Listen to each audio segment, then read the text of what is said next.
terhanyut dalam kemesraan,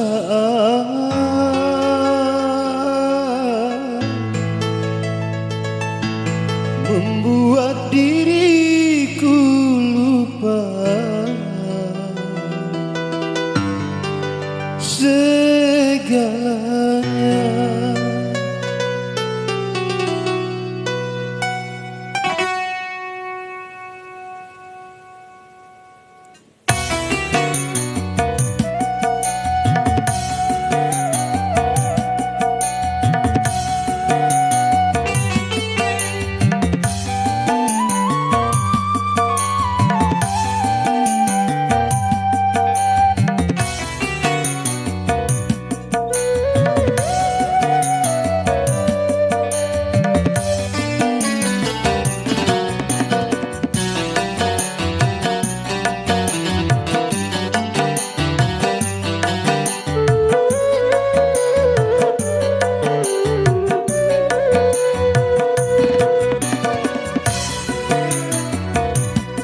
Haruskah aku bertahan dengan ketidakberdayaan seorang lelaki yang ditinggalkan?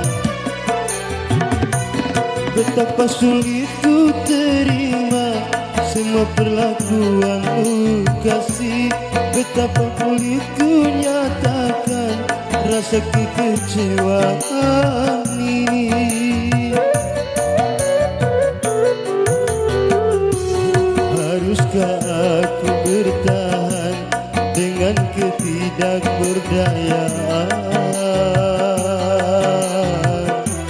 seorang lelaki yang ditinggalkan?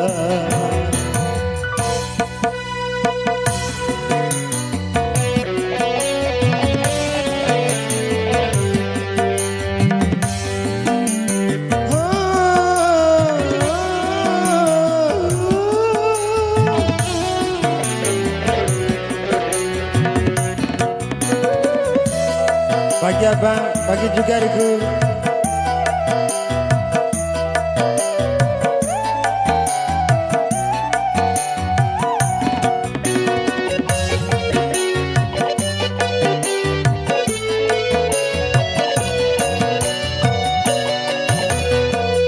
Terhanyut dalam kemesraan, membuat diriku lupa segalanya.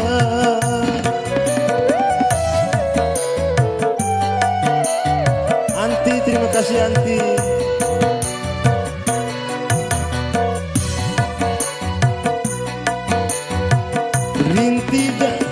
Rintihan dan jeritan hatiku